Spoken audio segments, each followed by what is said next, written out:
आते हैं इसका हमारा पर्पस क्या है। पर्यूषण का सबसे जो मेन पर्पस है वो है अपनी आत्मा का अवलोकन करना, चारों ओर से धर्म आराधना करना। इसके लिए हमारे पास दो रास्ते हैं, एक है संवर और दूसरी है निर्जरा। हमारे आदर्श कौन है? हमारे आदर्श है हमारे सिद्ध भगवान, अरिहंत भगवान। उनके बाद ही हमें कर्मों का क्षय कर आगे बढ़ना होता है। इसलिए हम कर्मों की निर्जरा करके, आलोचना करके आगे बढ़ने का प्रयास करते हैं। अनेक प्रकार के व्रतों के माध्यम से शारीरिक मानसिक तप की आराधना करके हम समर्पित होते हैं। चारों ओर से देखना यानी अपना पूर्व का अवलोकन करना।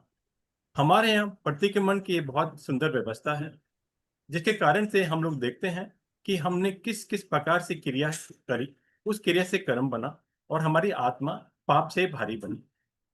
इसके लिए व्यवस्था दिवस संबंधी सुबह या शाम दोनों समय की भगवान ने सभी साधक कुल के बताई है, चाहे वो श्रावक हो चाहे वो साधु हो। उभय काल प्रतिक्रमण जिसको बोलते हैं, दिवस और रात्रि प्रतिक्रमण की अपेक्षा।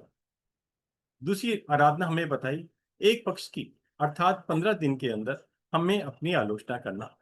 तीसरी बताई 4 महीने में चौमासी की अपेक्षा से, जिसके अंदर हम अपनी 4 महीने की आलोचना करते हैं। उसके बाद आता है संवत्सरी महापर्व की अपेक्षा से, जिसमें हम पूरे साल की आलोचना करने का प्रयास करते हैं। अब ये व्यवस्था अलग अलग क्यों क्यों बताई? सबसे पहले तो हमें यह समझना है कि हमें प्रति समय सचेत रहना है, उपयोग रखना है कि हमारे कर्मों का बंध हो ही नहीं। परंतु छद्मस्त है, गलतियां होती हैं, कुछ जान करके कुछ अनजाने में हमारे द्वारा क्रिया होती रहती है, जिसके कारण से हमें समझना होगा कि हम किस प्रकार से कार्य करें। पिछली क्लास के अंदर भी हमने प्रयास किया था बताने का कि साधना किस प्रकार से करनी, विषय था बिना समय साधना किस प्रकार से करना। तो वहां पर भी इस प्रकार से हमें ध्यान रखना है कि बेसिकली उसमें प्रमुखता किस बात की थी। हमें हर समय जागृत रहना है, सचेत रहना है, हर क्रिया में ध्यान रखना है कि हमारा क्रिया कर्म का बंध ना हो, और हो तो कम से कम हो। ठीक है। इसलिए बेसिकली जो पहला पॉइंट था वो है अपनी आत्मा को, आत्मा के कर्मों को, पूर्व वाले हमने जो कितने कर्म किए हैं उनको देखना, और उसके बाद उसकी आलोचना के भाव रखना। आलोचना के लिए प्रतिक्रमण का विषय है जो मैंने अभी आपके सामने संक्षेप में रखने का प्रयास किया। सर्वप्रथम कर्म बंधन के बचने के लिए एक ही आता है कषाय। कर्म बंधन दो तत्वों से मिलकर बनता है। पहला है कषाय, दूसरा है योग। यहाँ पर हम कषाय की बात कर रहे हैं, योग की बात हम नहीं कर रहे हैं, क्योंकि योग का काम ज्यादा नहीं होता है। योग का एक कन्वेयर बेल्ट है तो उसे खींच के आपके पास आत्मा की ओर लेके आती है। मूल काम जो करता है वो हमारे कषाय करते हैं। दूसरा और इसके विशेष कारण है, आपने देखा होगा 13वें गुणस्थान में जीव साधक अरिहंत भगवान जब बन जाता है उसको हम बोलते हैं सहयोगी, अर्थात योग होते हैं। योग होने के बाद भी उसके कर्म नहीं बनते हैं, क्योंकि कषाय को उसने समाप्त कर दिया। जो कर्म बनते हैं योग से वो मात्र 2 समय के बनते हैं, नाम मात्र की अपेक्षा से। इसलिए प्रमुखता जो एक साधक की है, चाहे वो शावक शाविका हो और चाहे वो साधु साध्वी हो, उन चारों के लिए ही भगवान ने बताया कषाय का शमन करना, इंद्रियों का दमन करना, इंद्रिय निग्रह की बात करी, इंद्रिय प्रतिशीलता की बात करी। ये सारे इन सभी चीजों का लक्ष्य अर्थ एक ही है, वो है कषाय पर विजय पाने के लिए पुरुषार्थ करना। कितनी विजय प्राप्त करते हैं वो हर साधक की अपनी अलग अलग कैपेसिटी होती है, उसके अनुसार ही वो क्रिया करता है और उस क्रिया में सफल होता है। और इन सब के पीछे एक और सबसे प्रमुख चीज होती है, वो है सम्यक दर्शन। साधक हमने पहले माना, साधु साध्वी शावक शाविका, इसके अंदर निहित है, अंडरस्टूड है, वो जीव सम्यक दृष्टि है।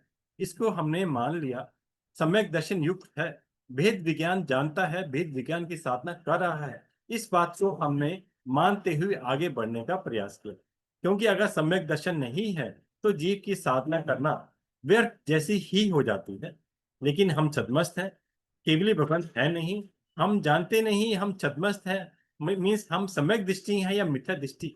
लेकिन एक साधक जो आगे बढ़ रहा है, मैं ये कामना करता हूं, अनुभव करता हूं, वो अपने सामने इस बात को लेके चलता है, मैं भव्य जीव हूं और मैं सम्यक दृष्टि जीव हूं। इसके प्रकार मुझे अपनी संसार की यात्रा को कम करते करते मुक्ति के मार्ग को प्राप्त करना है।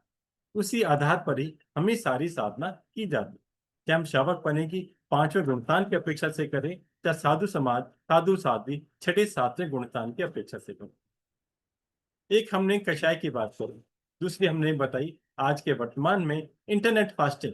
आज की डेट के अंदर जितने हम कर्म बांध रहे हैं, उसमें अधिकतर वर्तमान की अपेक्षा इंटरनेट एक बहुत प्रमुख माध्यम है। इंटरनेट से हम साधना भी कर सकते हैं और इंटरनेट से हम कर्म बंधन भी कर सकते हैं। साधना संपूर्ण तो नहीं होती है, लेकिन फिर भी ज्ञान अर्जन के अंदर आज इंटरनेट एक माध्यम बन जाता है। जिस प्रकार वर्तमान में इस समय हम एक क्लास के माध्यम से, इंटरनेट के माध्यम से कुछ सीखने का, जानने का प्रयास कर रहे हैं, लेकिन हम अनर्थ की क्रियाओं को घटाने का प्रयास करें, यही इसके पीछे लक्ष्य होता है। अभी हमने आपको बताया तीर्थंकर हमारे आदर्श हैं, सिद्ध भगवान, अरिहंत भगवान हमारे आदर्श होते हैं। इसके साथ साथ हमें मन से, वचन से, काया से अपनी आत्मा को समर्पित करना है वितरक प्रभु के समक्ष, ताकि हम कुछ कर्म निर्जना करें, अपनी आत्मा को धोएं। किस प्रकार से? साधना के द्वारा। हम धोने का यहाँ पे अर्थ कर्मों से मुक्त होने का है, कर्मों को क्षय करने का है। इसी साधना को हम लोग मन वचन काया से साधना करने की हम बात कर रहे हैं। अब साधना करनी कैसी है? लक्ष्य क्या होना चाहिए? लक्ष्य तो एक ही है, आत्म शुद्धि। आत्म शुद्धि यानी कर्मों से अलग होना। कर्मों से अलग जितना हम अलग होते जाएंगे, उतना उतना हम ऊपर की ओर बढ़ते जाएंगे। गुणस्थान के 14 स्वरूप के अंदर साधवक का, साधक साधु शावक की अपेक्षा से पांचवा गुणस्थान बताया। गुणस्थान क्या होते हैं? हमने पहले भी एक बार इसको चर्चा की थी, एक लाइन के अंदर आत्मा के शुद्धि अशुद्धि के वर्गीकरण को 14 गुणस्थान के माध्यम से आगम में बताया। तो यहाँ पर जो मेरा विषय था आत्म शुद्धि का, उसी माध्यम से मैंने गुणस्थान का शब्द प्रयोग किया, ताकि आपको बता सके कि हमारा लक्ष्य इसमें किस प्रकार से होना चाहिए। अब इसके अंदर जब साधक आत्म शुद्धि के लक्ष्य पर आगे बढ़ता है, उसके पास कई सारे माध्यम हैं। आलोचना करने के लिए वो आत्म आलोचना भी करता है। कैसे करता है? प्रतिक्रम मूल रूप से आत्म आलोचना का कंसेप्ट है, लेकिन कई बार आज हम सिर्फ शब्दों तक निहित रह जाते हैं। हमने पाठ पढ़ लिए, हमने सोचा, हमने प्रतिक्रमण कर लिया, हमने आलोचना कर ली, हम कर्मों से मुक्त हो गए, लेकिन ये साधना अधूरी है। द्रव्य साधना हो सकती है, आपने पाठों का उच्चारण किया है, कुछ लाभ मिल सकता है, कुछ पुण्य अर्जन हो सकता है। आपने 48 मिनट, 40 मिनट, 50 मिनट इस साधना में लगाए, तो कहीं ना कहीं आपको लाभ की प्राप्ति होती है। लेकिन निर्जरा कर रहा है या नहीं, यहाँ पर एक प्रश्न चिन्ह।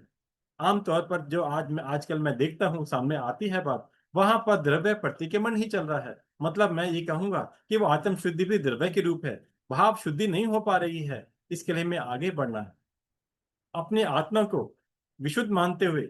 आत्मा तो विशुद्ध ही है, कर्मों से भारी बनी हुई है, कर्मों के आवरण आए हुए हैं। उन आवरण को हमें एक एक करके प्रभु के मार्ग के द्वारा उस आवरण को हटाने का प्रयास करना है। और ये 8 दिन पर्टिकुलर, वैसे तो 365 दिन ही हमारी साधना के होते हैं, लेकिन 8 दिन विशिष्ट भाव से बताए गए, ताकि हम सब कार्यों को छोड़कर निवृत्ति के समान इस परिशन पर की आराधना में अपनी आत्म आलोचना, आत्म शुद्धि में जितना अधिक से अधिक आगे बढ़ेंगे, उतना हमारा रास्ता फास्ट स्पीड से आगे बढ़ता है। एक साधक साइकिल पर चलता है, एक साधक स्कूटर गाड़ी से चलता है, एक हेलीकॉप्टर प्लेन से चलता है। इन सभी यात्रा में आपने देखा समय का अंतर पड़ता है।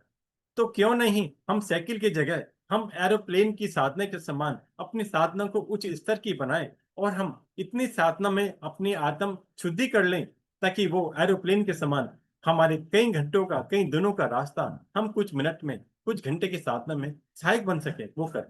उसके लिए आलम आलोचना के अंदर 3-4 प्रकार की चीज बताई जाती है। एक तो आपने एकांत में बैठे आत्मा आलोचना करी, चाहे वो प्रतिक्रमण के समय करी, चाहे बिना प्रतिक्रमण के समय भी जीव आत्म आलोचना कर सकता है, कोई बाधा नहीं है। आलोचना करने के लिए आपके पास 24 घंटे खुले हैं, इसके लिए कोई भगवान की मनाही नहीं है। हम प्रारंभ करते हैं मिच्छामि दुक्कडम से। हर समय हम कभी भी कोई भी स्खलना हो जाती है, सांसारिक, आध्यात्मिक, हमारे पास सबसे पहला रास्ता होता है मिच्छामि दुक्कडम करने का। इसके लिए क्या कोई समय है? क्या प्रतिक्रमण का काल है? प्रतिक्रमण काल एक विशिष्ट प्रकार से बनता है, लेकिन प्रति समय साधक के लिए प्रभु ने मिच्छामि दुक्कडम का रास्ता बताया हुआ है। जैसे ही कर्म बने, अगले पल आपने अपने उपयोग रखते हुए, आत्म शुद्धि रखते हुए, अपने आत्म आलोचना से मिच्छामि दुक्कडम कहा, वो भी एक आपका प्रतिक्रमण है जो प्रति समय आपका चालू है। दूसरा रास्ता पता है निंदा करना, आत्म निंदा की बात है। आदर निंदा किसी के सामने की जाती है। इसके लिए स्वयं के नहीं है, स्वयं की आलोचना को हमने आत्म आलोचना बोला। जब हम किसी के सामने अपनी आलोचना करना चाहते हैं, उसके लिए निंदा का वर्ड है। निंदा का मतलब किसी कमी निकालना नहीं है। यहाँ पर निंदा का अर्थ है मैं स्वयं निंदा कर रहा हूँ। भाई शावक जी, शाविका जी, मेरे ये दोष हैं, मैं कैसे अपने आप को सुधार करूं, इस प्रकार का हम जब भाव रखते हैं, उसको निंदा का वर्ड शब्द का प्रयोग किया गया। एक और उत्तम शब्द आता है, वो है गरहा। गरहा अर्थात गुरुओं के सामने अपनी दोषों को अपने गुरुओं के समक्ष रख देना, इस प्रकार से अपना आत्मा का खुलासा कर देना कि मैं इतना ज्यादा द्रवित हूं, मेरी आत्मा इतनी ज्यादा द्रवित हो रही है, भावुक हो रही है। मैं प्रभु के सामने गुरु के आपने रखते हुए, प्रभु हमारे सामने नहीं है, प्रभु की साक्षी से गुरु को एक प्रभु के समान मानते हुए मैंने अपने सारे दोष गुरुओं के सामने रख दिए। इस प्रकार से रख दिए, उस वो एक निंदा भी हो गई, और क्योंकि वो गुरु के सामने रखी गई है, इसलिए इसको विशेष प्रकार का शब्द प्रयोग किया, जिसको हम गरहा कहते हैं, जिसके अंदर गुरु भगवान सक्षम होते हैं इस प्रकार से कि वो हमारे सब भावों को समझ सके और हमें इस प्रकार का मार्गदर्शन कर सके, हमारे शुद्धि कर सके, और हमें अपने योग्य समझते हुए, योग्य प्रायश्चित देते हुए हमारी आत्मा को शुद्धि की ओर आगे बढ़ा सके। ये गुरु का काम होता है। तो ये आत्म आलोचना, निंदा, गरा करके प्रायश्चित लेकर हमने शुद्धि का एक मार्ग को अपनाने का प्रयास किया। हम और आगे बढ़ते हैं। वर्तमान के अंदर हम 8 दिन की आलोचना या हम अपनी साधना कैसे करें, इसके लिए कुछ सूत्र सबको आपको पता है, फिर भी मैं इसमें कुछ सूत्र को आपके सामने रखने का प्रयास करता हूँ। सबसे अच्छा तो यह है कि आप औषध की आराधना करें, लेकिन सभी साधक 8 दिन औषध नहीं कर पाते। एक दिन, संवत्सरी दिन अवश्य ही औषध व्रत की आराधना करने के भाव बनते हैं। इसके अंदर दूसरी बात, हम 8 दिन अगर औषध नहीं कर सकते, लेकिन संपूर्ण सचित का त्याग तो कर सकते हैं। संपूर्ण सचिव के अंदर हम अगर त्याग करते हैं, हम बहुत सारी हिंसा से बच जाते हैं। अगर हम कहें, आप ये कह सकते हैं कि संपूर्ण शिक्षित का त्याग हमारे लिए संभव नहीं हो पा रहा, तो आप संपूर्ण वनस्पति का त्याग करने का प्रयास करें, जिसके अंदर कच्ची और पक्की दोनों वनस्पति का समावेश हो जाता है। अगर आप कहें कि मेरे से ये भी संभव नहीं है, तो आप उसमें कुछ और संकुचित कर सकते हैं और अपने आप को कुछ मर्यादा में रखते हुए 1, 2, 3, 4 जितने कम से कम आप रखें, जितने कर्मों का आप कम से कम बंद करेंगे, उतना ही बेहतर है इस 8 दिन की पर्वराधना में। तो इसके लिए आप सचित वनस्पति का त्याग तो संपूर्ण करने का प्रयास करें। तो इसके अलावा आप अचित वनस्पति अर्थात जो आपकी कोई भी रसोई में सब्जी इत्यादि बनती है, रोटी सब्जी के हिसाब से आप 1, 2, 3 का उस अपेक्षा से रखने का प्रयास करें। ये दूसरा एक तरीका है। और आगे क्रम बंधन को संकुचित करने का, अगर संपूर्ण हम नहीं कर पा रहे हैं। इसके बाद जमीकंद का त्याग तो संपूर्ण रूप से अनिवार्य है, मस्ट है। हर शावक शाविका को इन 8 दिन जमीकंद का त्याग संपूर्ण रूप से त्याग करना ही चाहिए, स्वयं भी, परिवार के द्वारा भी। ये तो हमने आपको सचित के त्याग की अपेक्षा, वनस्पति की अपेक्षा, जमीन की अपेक्षा 3 पॉइंट में मैंने आपको बताने का प्रयास किया। इसके बाद आगे का पॉइंट आता है स्नान का त्याग। आप कह सकते हैं मेरे से भूखा नहीं रहा जाता, स्नान में तो भूख का कोई सवाल नहीं है, इसमें बेसिकली खाने पीने का कोई सवाल नहीं है। आप संपूर्ण बड़ी स्नान का त्याग तो कर ही सकते हैं। ये तो 8 दिन की बात है। हमारे साधु भगवान दीक्षा पर्याय दीक्षा ग्रहण करते ही आजीवन त्याग करते हैं। तो आप 8 दिन करने में क्या परेशानी का विषय है। अवश्य ही स्नान का त्याग करने का भाव रखें और प्रयास करें कि अधिक से अधिक आप स्वयं भी करें और परिवार के सदस्यों को भी प्रभाव न करें कि इन 8 दिन हमें कम से कम स्नान का त्याग अवश्य करें। इसके बाद आता है रात्रि चौविहार और तिविहार। अगर आपने उपवास और औषध इत्यादि नहीं करे हैं, तो कम से कम आप रात्रि चौविहार और तिविहार का तो मन अवश्य बनाएं। चौविहार करना सबसे अच्छा है। अगर किसी कारणवश आपके कोई बाधा है, तो आप तिविहार का रास्ता भी अपना सकते हैं, लेकिन तिविहार में ये ध्यान रखें कि आप जो भी जल प्रयोग में लाएं, वो प्राशुद्ध जल हो तो अति उत्तम। इसके बाद हमने पिछली बार कक्षा के अंदर भी चेत संवर के बारे में चर्चा की थी। तो आपके पास, आपने चाहे संपूर्ण त्याग करा नहीं करा, उपवास करा नहीं करा, औषध किया नहीं किया, एकासन किया नहीं किया, लेकिन कम से कम चेत संवर और रात्रि संवर में तो कोई बाधा ही नहीं है। यहाँ तो खाने पीने का कोई सवाल ही नहीं हो रहा। सिंपल, आपको चेत संवर एक छोटा रूप है, आप पूरे दिन, जिस समय आप सपोज स्थानक में नहीं हैं, तो आप घर के अंदर हैं, 6 सितंबर में रहें। आपने जितने भी अनर्थ दंड की क्रिया आपके घर की मर्यादा इसके बाहर की है, वे सभी रुक जाती है। इसके बाद रात्रि संवर की बात है। रात्रि संवर एक छोटा पौषध के रूप होता है। जिनका उपवास है, वो रात्रि पौषध के रूप में रात्रि संवर कर सकते हैं। जिनका उपवास नहीं है, वो रात्रि संवर के रूप में अपने 4 पहर की साधना कर सकते हैं।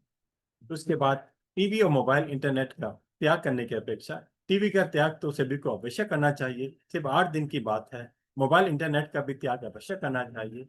कि जितना भी बन सके आपको त्याग करने का प्रयास करें, क्योंकि यहाँ पर हम सिर्फ अर्थदंड के नहीं, ये नहीं कि बेसिकली आप बोले मुझे मोबाइल कॉल यूज करनी है, कोई जरूरी काम आ गया, आप उसका आगाह रख सकते हैं। लेकिन इंटरनेट, जो हम लोग अनर्थ की क्रिया मनोरंजन के लिए अपने अलग अलग ये ऐप यूज करते हैं, उसका सभी साधक, सभी शावक शाविका ध्यान रखें, उसका हमें त्याग अवश्य ही करना है। जितना आपसे बन सकता है आप कोशिश करें, त्याग पूर्ण हो अति उत्तम है। अगर किसी कोई बाधा है तो उसमें कम से कम आप उसके अंदर संलिप्त रहने का प्रयास करें। उसके बाद 18 पाप स्थान के अंदर निंदा चुगली आती है। ये सबसे ज्यादा अनर्थ दंड की क्रिया है। 8 दिन आप ये मन में एक प्रण करें, हमें निंदा चुगली में पार्टिसिपेट करना ही नहीं है, सुननी भी नहीं है, कहनी भी नहीं है। अगर आप हम संवर के अंदर हैं, हम पौषध में हैं, उपवास में हैं, तो इन सब चीजों का तो त्याग ऑटोमेटिक हो जाता है। अगर आप इनमें नहीं हैं तो ध्यान रखें कि मैं कम से कम ये क्रिया तो मैं अपना पाप क्रिया का बंद तो न करूं। इसके बाद ब्रह्मचर्य का पालन, 8 दिन अवश्य ही सभी ब्रह्मचर्य का संपूर्ण पालन करने का भाव रखें। इसके बाद 14 नियम हर साधक साधिका के लिए अनिवार्य होते हैं। आप इस बात का ध्यान रखें कि आपको 14 नियम पढ़ना अवश्य ही जरूरी है। इस बात को भी आपको ध्यान रखना है। इसमें चाहे कोई भी साधक कम करे ज्यादा करे, लेकिन आपको इसका भाव जरूर रखना है कि आपने 14 नियम अवश्य ही भरने हैं। काफी सावक साविका भाई बहन जितने भी संपर्क में आते हैं, वो इसके अंदर आलस कर जाते हैं, उनका मन नहीं बन पाता। कहीं ना कहीं वो मिथ्या दृष्टि के पाप आकर्षित होते रहते हैं। 14 नियम की कितनी बड़ी महिमा है, पहले भी हमने चर्चा करी। फिर भी संक्षेप में द्वारे आपको 2 लाइन में कहने का प्रयास करूंगा। आपने 14 नियम भरने के बाद आप उन जितनी भी आपने मर्यादा खोली है, उसके उपरांत संपूर्ण लोक प्रमाण के जीवों का, वस्तुओं का हमारा त्याग हो जाता है संपूर्ण। इसलिए 14 नियम बेसिकली एक कहावत भी कही जाती है ना, कि मेरू जितना पाप घड़ कर एक राई जितना रह जाता है। तो इसको भाव को समझने का प्रयास जरूर करें। आप सभी इसके जानकार हैं, जिनको जानकारी नहीं है उनको प्रभाव ना करें, ताकि वो भी 14 नियम भरना सीखें और उसे भरें, और अपनी जितनी भी धार्मिक क्रियाएं हैं, जितने भी हमारे कर्म के बंधन के रास्ते हैं, उसे घटाने का प्रयास करें। हमें साधना स्वयं तक नहीं सीमित रखनी, हमें अपने आस पास जितने भी हमारे संपर्क में जो भी शावक शाविका या छोटे बड़े जो भी आए, वहां पर प्रभावना करनी होती है। प्रभावना करना धर्म दलाली है। इससे भी हमारे पुण्य का बंध होता है और आगे आने वाले कार्य के अंदर निर्जरा का भी एक मार्ग बन जाता है।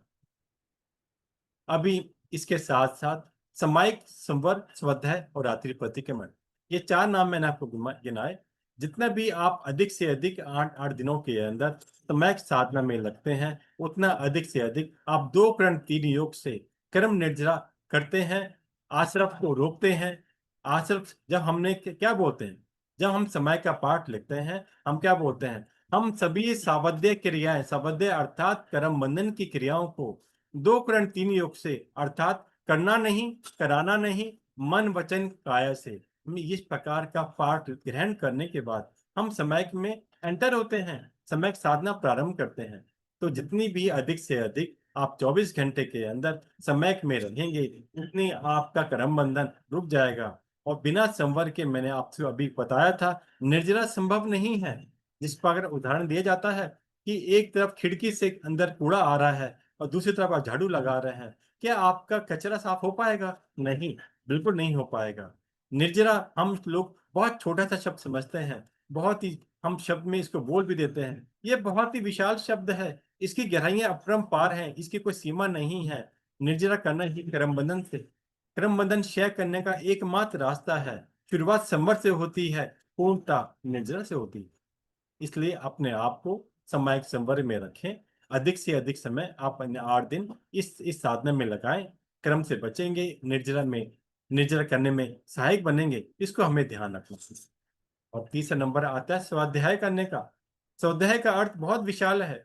कई बार हम सिर्फ आगम के पंक्तियां, पद पढ़ने को ही स्वाध्याय समझ लेते हैं। ये एक स्वाध्याय का रास्ता है।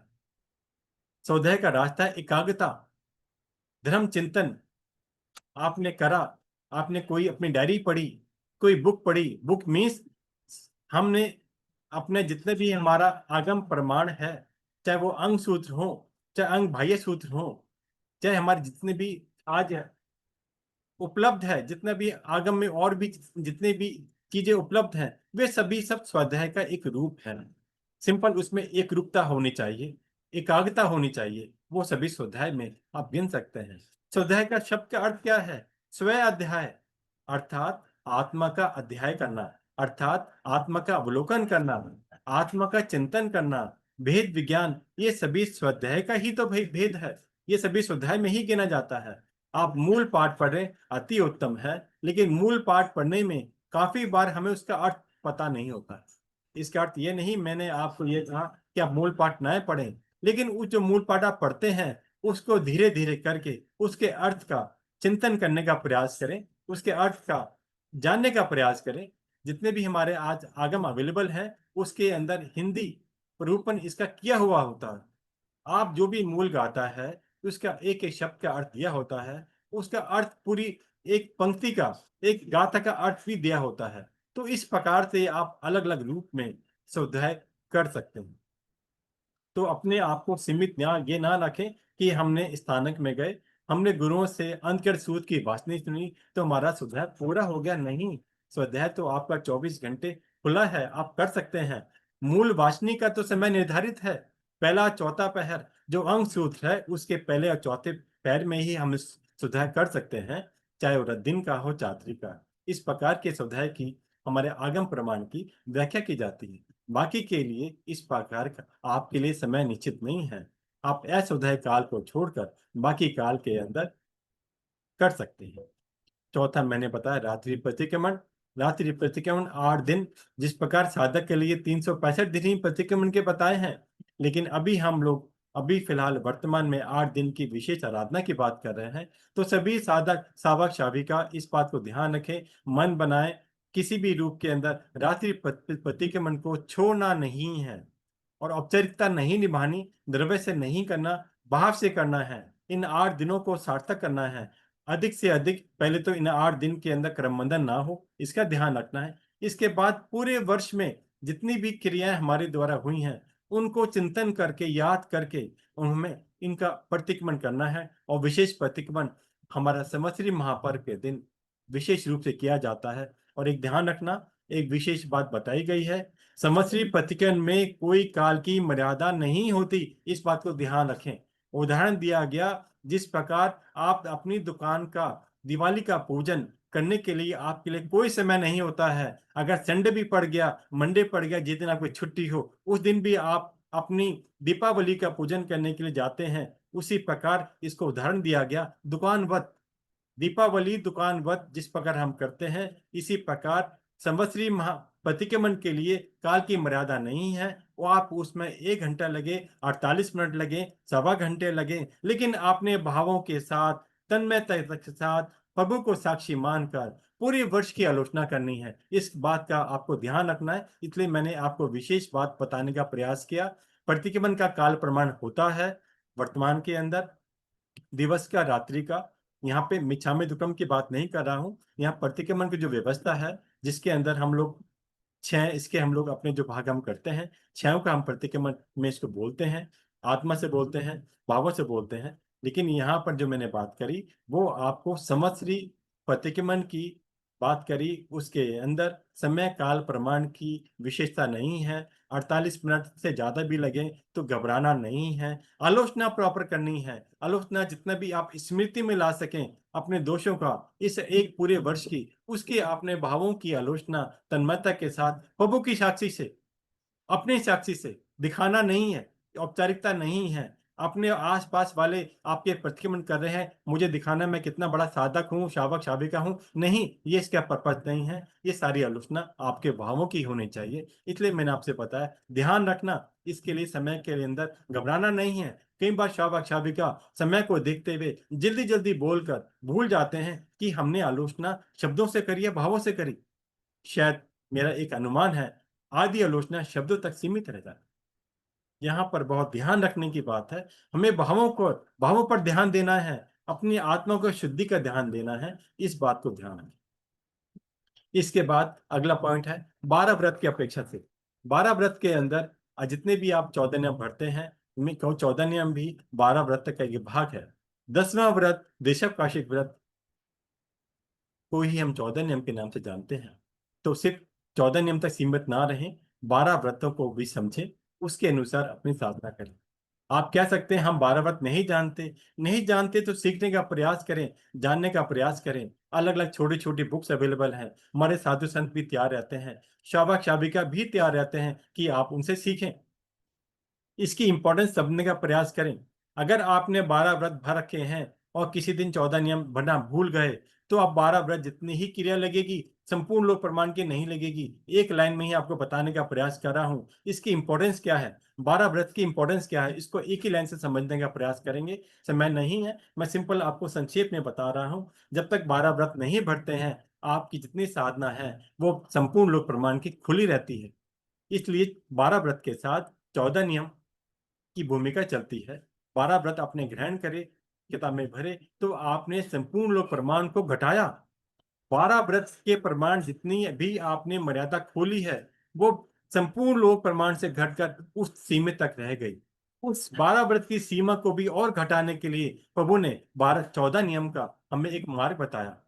उस 14 नियम के माध्यम से आपने जितनी भी मर्यादा 12 व्रत की रखी, वो घट के 14 नियम के समान बहुत थोड़ी रह जाती है। इसके पीछे कारण क्या? आपने 12 व्रत ग्रहण किए हैं, वो 1 वर्ष के या आजीवन के होते हैं। वो अपने आप जीवन में अपने मन के अंदर ये सोचते हुए मुझे वहां जाना पड़े तो, मुझे वो वस्तु ग्रहण करनी पड़े तो, मुझे वो वनस्पति ग्रहण करनी पड़े तो, इस प्रकार का चिंतन करके आप उसमें मर्यादा बड़ी बड़ी रखते हैं हर चीज के अंदर। मैं गलत नहीं बोल रहा हूं, आपने संपूर्ण लोक प्रमाण को घटाकर उस मर्यादा में आ गए। ये साधना का पहला स्टेप था। लेकिन क्या वो जितनी भी हमने मर्यादा रखी है, हम प्रतिदिन प्रयोग में लेते हैं? बिल्कुल नहीं लेते। उसका एक अंश भी मुश्किल से हमारा प्रयोग में आता है। इसलिए इतना क्रमबंधन क्यों करें? मर्यादा का अर्थ ये नहीं होता उसकी क्रिया नहीं लगती। उसका अर्थ है कि आपने संपूर्ण प्रमाण को घटाकर एक छोटा हिस्सा रख दिया। आपको क्रिया उस छोटे हिस्से की करेगी। लेकिन मैंने कहा 12 व्रत की मर्यादा भी बहुत बड़ी होती है, उसमें भी बहुत कर्मबंधन आपका चालू रहता है। इसलिए उसको घटाकर हमें 14 नियम के माध्यम से उसको और संकुचित कर देते हैं। ये 14 नियम की परिभाषा है। इस यहाँ पर सिर्फ मेरा अभिप्राय ये था, जिन भाई बहनों ने शावक शाविकाओं ने 12 व्रत ग्रहण नहीं कर रखे, वो अवश्य ग्रहण करने का मन बनाए और 12 व्रत ग्रहण करने के बाद 14 नियम को न भूलें। ये ध्यान रखें, 14 नियम अगर 12 व्रत नहीं आपने भरे हैं और सिर्फ 14 नियम भरते हैं, तो अगर जैसे भी आपकी 14 नियम आपने भरने के बाद अगर उपयोग नहीं रखा, आप भरना भूल गए, तो आपका संपूर्ण लोक प्रमाण खुल जाता है। सभी की क्रिया आपकी लगनी प्रारंभ हो जाती है, आप इससे बच नहीं सकते। इसलिए जब हम 14 नियम ग्रहण करते हैं, अगले दिन जब सूर्य उदय के बाद हम पुनः अगले दिन के लिए 14 नियम ग्रहण करते हैं, तो अगले दिन मीन्स वर्तमान के दिन के लिए, आज के लिए ग्रहण करते हैं। पहले हम 14 नियम ग्रहण करते हैं, इसके बाद हम पिछले दिन की जो हमने 14 नियम ग्रहण किए थे, उसमें कोई दोष लग गया, उसकी आलोचना करते हैं। इसका अर्थ ये हुआ, पहले हमने कनेक्शन जोड़ दिया अगले दिन का, इसके बाद पहले दिन की हमने आलोचना करी। हमारी कंटिन्यूटी बनी रही, टूटी नहीं। ये 14 नियम का भी मैंने छोटा सा एक लाइन में कंसेप्ट बताने का प्रयास किया। फिर भी कुछ और जानना हो तो बाद में क्लास के बाद आप पूछने का भाव रख सकते हैं, कोई बाधा नहीं। संपूर्ण जीवन में जीव हिंसा से बचने का, यत्न रखने का पुरुषार्थ सभी साधक ने अवश्य करना है। इसी साधक के अंदर शावक शाविका साधु साध्वी सभी आ जाते हैं। पुरुषार्थ छद्मस्त के लिए भगवान ने पुरुषार्थ की प्रमुखता बताई है। हमें पुरुषार्थ हर समय करना है, प्रयास हर समय करने का प्रयास करना है। यहाँ हम पुरुषार्थ का सम्यक पुरुषार्थ है। पुरुषार्थ तो छद्मस भी कर रहा है, छद्मस मीन्स मिथ्यात्वजीव भी कर रहा है, सभी संसारी प्राणी कर रहे हैं, लेकिन हम यहाँ पर एक ही शब्द में बात कर रहे हैं, सम्यक पुरुषार्थ तक, जिसमें हमने इसको समझ सकते हैं। सम्यक ज्ञान, सम्यक दर्शन युक्त जितना भी पुरुषार्थ है, वो सारा सम्यक पुरुषार्थ कहलाता है। तो आपने हर समय हर जीव को, पिछले चतुर्मास में गुरु भगवंतों की एक लाइन मुझे बड़ी पसंद आई, मैं आपके सामने रखने का प्रयास कर रहा हूँ। वो भी पुरुषार्थ से जुड़ी हुई है और अहिंसा से जुड़ी हुई है। गुरुदेव ने फरमाया था, आप गृहस्थी जीव हैं, हमारे पुत्र पुत्री बेटा बेटी सभी के हैं, इसके साथ में आप क्या करते हैं? आप कहेंगे मैं उनका ध्यान रखता हूँ, हर प्रकार की सार संभाल करता हूँ। बिल्कुल अच्छी बात है, करनी चाहिए, ये हमारा दायित्व भी है। इस बात को रखते हुए गुरुदेव ने 6 काय के जीवों की ओर मोड़ दिया। कहा, जिस प्रकार से आप अपने पुत्र पुत्री बेटे बेटी की सार संभाल करते हैं, और इसी प्रकार संसार के सभी 6 काय के जीव को आप समझें, ये आपके पुत्र पुत्री के समान है, बेटे बेटी के समान है, इनकी भी आपको सार संभाल करनी है, जितना करनी है, जीव हिंसा से बचना है, पुरुषार्थ करना है। तो बहुत ही सुंदर लाइन मुझे लगी, इसलिए मैं इस बात को कहने का प्रयास करता हूं कि हम सभी ने इस बात का ध्यान रखना है और हर समय 6 काय जीवों से बचने का यथासंभव प्रयोग कर रहा हूं। हम शावक शाविका हैं, गृहस्थी जीव हैं, हम संपूर्ण हिंसा से बच नहीं सकते। संपूर्ण हिंसा से बचने का हमारे पास एक ही उपाय होता है, वो है बेसिकली हमारी पौषध की साधना। वो हम 365 दिन तो नहीं कर सकते, इसलिए जितना यथासंभव हो हमें उस जीव हिंसा से बचने का प्रयास करें। जिस प्रकार मैंने आपको उदाहरण दिया, इस उदाहरण को माध्यम में रखते हुए आप जितनी से अधिक जीव हिंसा से बचने का प्रयास करेंगे, उतना आगे बढ़ते चल जाते। रस परित्याग, जगह त्याग, प्रतिशलीनता, नवकार से लेकर उपवास पौषध, ये सारी मैंने नाम नहीं गिनाए, ये सारी साधना आपको पता है। आप सभी अपनी अपनी शारीरिक अनुकूलता अनुसार एक एक करते हुए आगे बढ़ने का प्रयास करें। शुरुआत है नवकारसी से और पौषध तक आप कर सकते हैं, दिवस संबंधी। उसके बाद 8 दिन जितने भी यथासंभव हो उसको करने का प्रयास अवश्य करें। हम कहते हैं कि हमें गुरुदेव क्या फरमाते हैं, प्रति समय आज सुबह भी गुरुदेव फरमाते हैं कि आपने अपनी शक्ति से अधिक भी नहीं करना, लेकिन आपने बलबीरे को छिपावा भी नहीं है। आप उपवास की आपकी क्षमता है, कर सकते हैं, आपको एकादशी तक सीमित नहीं रखनी है। आपके तेले की आपकी क्षमता है, आपको उपवास तक नहीं सीमित करनी है। आपकी मिठाई की क्षमता है, आपने उपवास या तेले तक नहीं सीमित रखनी है। तो अर्थ यह है, जितना अधिक से अधिक आप कर सकें, आपको उसके अंदर अपनी साधना में चालू रखना है, उसकी अपनी साधना को मन बनाना है और अधिक से अधिक उसके अंदर करते रहना है। अब पॉइंट ये है, जैसे हमने प्रतिक्रमण में मैंने बोला है कि पर्यूषण के दिन के अंदर 8 दिन हम आराधना करते हैं, हम इसके अंदर प्रतिक्रमण करते हैं, और पूरे वर्ष में जितने भी हमने हमारे द्वारा हिंसा क्रिया क्रमबंधन हुआ है, उसकी आलोचना के लिए हम इस 8 दिन का माध्यम बनाते हैं, और संवत्सरी वाले दिन विशेष रूप से आराधना करते हैं, और विशेष रूप से हम आलोचना करते हैं, विशेष रूप से हम प्रतिक्रमण करते हैं। जिस प्रकार साधक के लिए प्रतिदिन उभयकाल का प्रतिक्रमण बताया गया, लेकिन आप ये कहें मुझसे नहीं हो पाता, तो साधक के लिए प्रभु ने एक मार्ग बता दिया, जैसे मैंने अभी आपको बताया कि पक्षी प्रतिक्रमण 15 दिन में एक बार तो कर लो। आप कहें वो भी नहीं होता है, तो भगवान ने एक दूसरा रास्ता बता दिया, आप चौमासी कर लो, 4 महीने में एक बार का आप प्रयोग कर लें। आप कहें मुझसे वो भी नहीं होता, तो प्रभु ने अनुकंपा रखते हुए हम संसारी जीवों के लिए एक और छोटा छोटा मार्ग बता दिया, कि वो बता दिया संवत्सरी प्रतिक्रमण के रूप के, कम से कम उसमें तो आप अवश्य ही अपने भाव बनाएं और इस बात का प्रयास करें कि हमें किसी भी कीमत पर हमारे परिवार का कोई भी सदस्य बिना संवत्सरी प्रतिक्रमण के न रहे। और यहाँ पर आपको पुनः बता रहा हूं, द्रव्य से नहीं, भावों से करना है, आलोचना करनी है, स्मृति करने का प्रयास करना है। पूरे वर्ष में कहाँ कहाँ मुख्य रूप से मेरे द्वारा विशेष स्खलना हुई, मेरे जितनी भी नियम लिए हुए हैं, नियम लिए हुए की स्खलना करने के देखना है। और बाकी तो जितने भी हमने कर्म करते हैं, 24 घंटे हमारे 18 पाप स्थान खुले रहते हैं, 17 तो रहते ही हैं। अगर हम सम्यकदर्शी हैं तो मिथ्या दर्शनशील हमारा बच जाता है, 17 का तो दोष लग ही रहा है।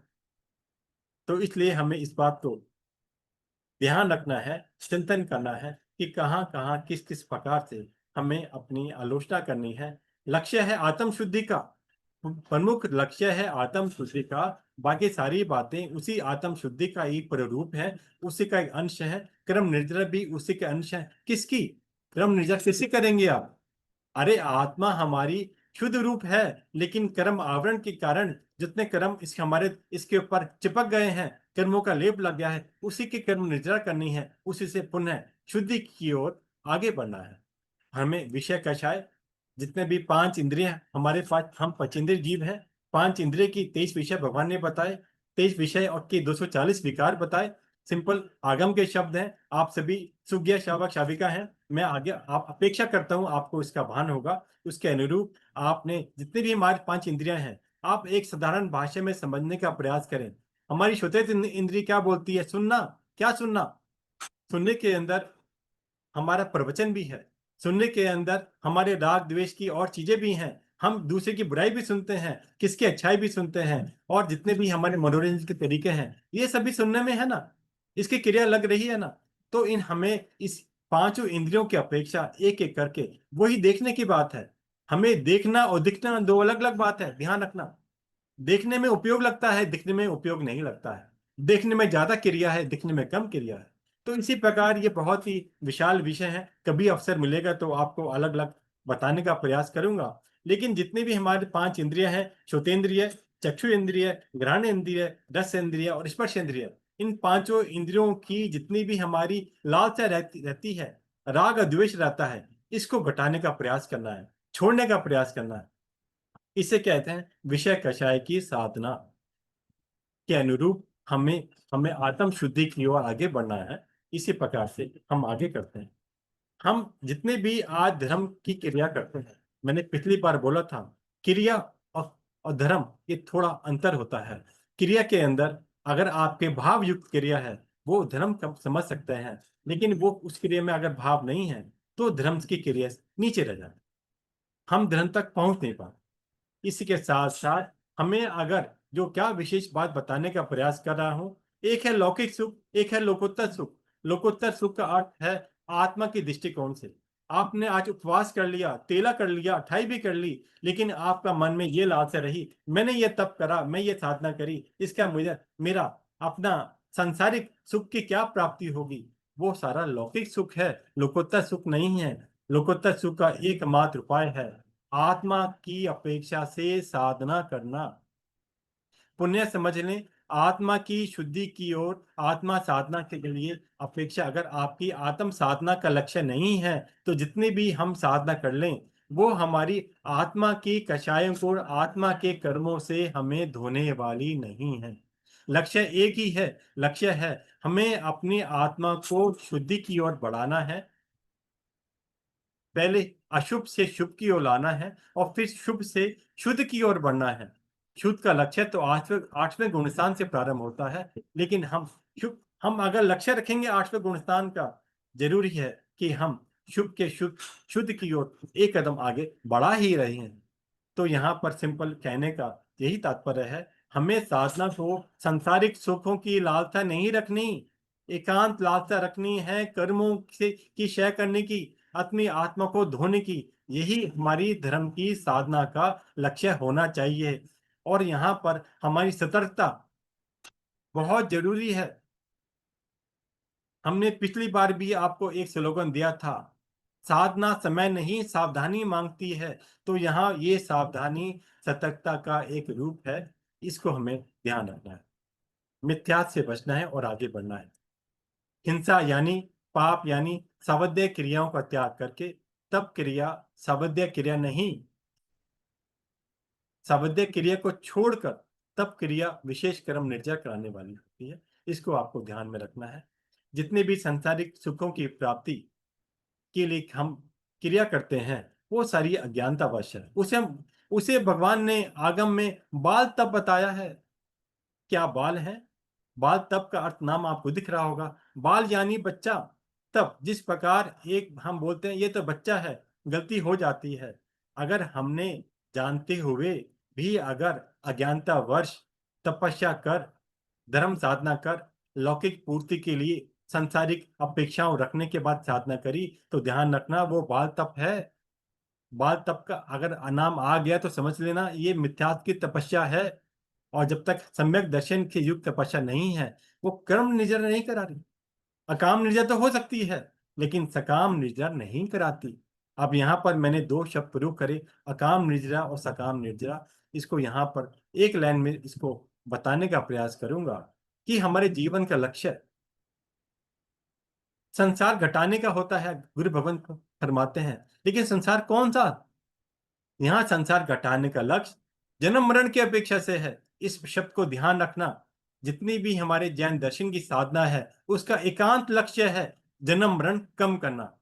आप जितना भी हमारा एक अगर सम्यक जीव है, अगली क्लास में भाव रखूंगा इस विषय को लेने की। हमने बोला कि बेसिकली एक होता है सम्यक दर्शन के 8 सूत्र होते हैं, उसमें एक आता है शुक्ल पक्षी जीव। एक लाइन में बता रहा हूं क्योंकि इसलिए विषय उससे जुड़ा हुआ है।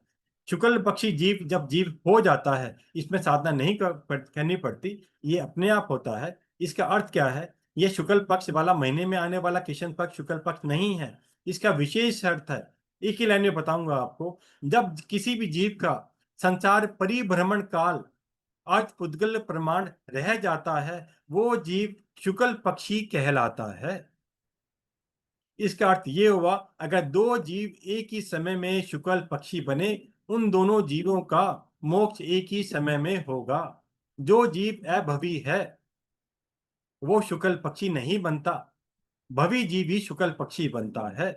और शुक्ल पक्षी बनने के बाद अगला स्टेप उत्थान क्रम में आगे बढ़ने में आता है सम्यक दर्शन से युक्त होना, जिसको बोलते हैं सम्यक्ति होना, जिसके बोलना भेद विज्ञान। ये सभी एक जैसे शब्द हैं।